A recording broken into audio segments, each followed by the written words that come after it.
ہندوستان میں ابن بطوطہ لکھتے ہیں کہ یہاں دریا کنارے ایک وقت ایسا بھی آیا کہ ہندو متاثر ہوئے تو کچھ مسلمان بھی متاثر ہو گئے. کہنے لگے دریا کے کنارے سال کی جو آخری تاریخ ہوتی ہے نا، آخری تاریخ سمجھ لیں 29 ذی الحج، سال کے آخر پہ نا شیطان آتا ہے، ایک بت خانہ ہے اس میں شیطان آتا ہے اور شیطان آ کے اس بت خانے پہ قبضہ کرتا ہے. تو اگر وہاں ایک کنواری لڑکی نہ بٹھائی جائے تو وہ سارے ملک پہ قبضہ کر لے گا اور سب کو مار ڈالے گا. لہذا ایک لڑکی کی بلی چڑھائی جائے گی، اس کو بٹھایا جائے گا بت خانے میں رات کو. وہ کنواری لڑکی ساری رات وہاں بیٹھے گی، صبح جب لینے جاتے تو لڑکی مری ہوتی. شیطان آیا ہے تو اس کو نہ یہ دینی ہے تو تب اس نے جان چھوڑ. یہ رسم تھی. میں اکثر کہتا ہوں ہمارے تو جو دروازے پہ بھیک لینے آتا ہے وہ بھی قسمت کا حال بتاتا ہے. جس کی اپنی قسمت خراب ہے کہ مانگتا پھر اپنی قسمت کا یہ حال ہے کہ در در کا بھکاری ہے، قسمت کی حال بتاتا ہے. اور کئی دفعہ سونا بھی ڈبل کر دیتے ہیں. وہ پتہ تب چلتا ہے جب سنگل بھی غائب ہو جاتا ہے. خدا کا خوف کرے. یہ قسمت کا حال بتائے گا جو روٹیاں مانگتا ہے. کچھ تو تھوڑا سا معیار زندگی بنائے. ہم مسلمان ہیں، ان کا بھی نظریہ بن گیا. مسلمان بھی اس نظریے کا شکار ہو گئے کہ جناب سال کے آخر میں ایک کنواری لڑکی بٹھائیں گے ورنہ وہ سارے ہندوستان کو مار دے گا. ایک حافظ ابو البرکات رحمت اللہ علیہ نام کے بزرگ ہوتے تھے اور سلسلہ عالیہ چشتیہ کے شیخ بھی تھے. لیکن اللہ کی قدرت یہ تھی کہ ان کے چہرے پر داڑھی اور مونچھیں نہیں آئی. کچھ لوگوں کے نہیں نہ آتے بال، کیا کہتے ہیں ان کو؟ کھودے. وہ ہمارا ایک لفظ ہے، بولتے ہیں پنجابی میں. ان کے چہرے پہ داڑھی نہیں تھی. وہ بھی کبھی کبھی اس رستے گزرا کرتے تھے تو قریب ہی ایک بوڑھی اماں کا مکان تھا. تو اماں بڑی مہمان نواز تھی. اس نے دروازے پہ، اگر بیوہ عورت تھی ایک کی اس کی بیٹی تھی، دروازے پر اس نے مہمان خانہ بنایا ہوا تھا. آنے جانے والے کو کھانا کھلاتی، چائے پہ شوق تھا اس کا. اور حافظ صاحب دن کے وقت وہاں آئے. اماں بڑا رو رہی تھی، کھانا بھی نہ ملا، چائے بھی نہ ملی. تو کہنے لگے میں تو اس رستے اس لیے آیا تھا کہ یہاں ٹھہروں گا. مہمان نوازی یہاں اچھی ہوتی ہے، ہوٹل تو ہوتے نہیں تو مہمانوں کو مہمان خانوں میں ٹھہرنا پڑتا تھا. تو اماں کدھر ہے؟ تو کہا اماں بڑی پریشان ہے. حافظ جی نے کوشش کی، نیک آدمی تھے، کہ اماں سے ملاقات ہو جائے. حافظ جی کا کمال یہ تھا کہ حافظ اتنے پکے تھے کہ ایک جگہ بیٹھ کر قرآن پاک شروع کرتے تھے اور وہی سارا ختم بھی کر دیا کرتے. اتنی پکی منزل کے حافظ تھے. تو حافظ ابو البرکات صاحب وہاں بیٹھے.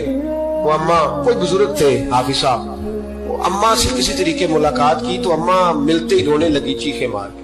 اماں کیا ہوا؟ کہنے لگی حافظ جی ایک کی بیٹی ہے، خاوند فوت ہو گیا تو میں نے نکاح نہیں کیا، ایک بیٹی کے نام ساری زندگی کر دی. یہاں نا اب بت خانے میں میری بیٹی کو بٹھایا جائے گا. کچھ مسلمانوں کے بھی ہمارے گاؤں کے نظریات کمزور ہو گئے.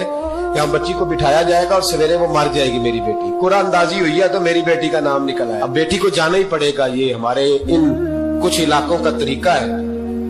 حافظ جی کہنے لگے اماں تو اس طرح کر، میں لوگوں کو سمجھاتا ہوں کہ یہ غلط ہے، شریعت اس کو پسند نہیں کرتی. تو میرے ساتھ انہوں نے کہا یہ لوگ نہیں مانیں گے. بہت سارے ہندو بھی ہیں، بہت سارے مسلم بھی ہیں، تو گڈمنڈ ہو گئے نظریات، یہ تھوڑی مانیں گے. حافظ جی کہنے لگے اماں پھر ایک اور حل بھی ہے. میرے چہرے پہ کون سا داڑھی ہے؟ تو بیبیوں والے کپڑے مجھے دے.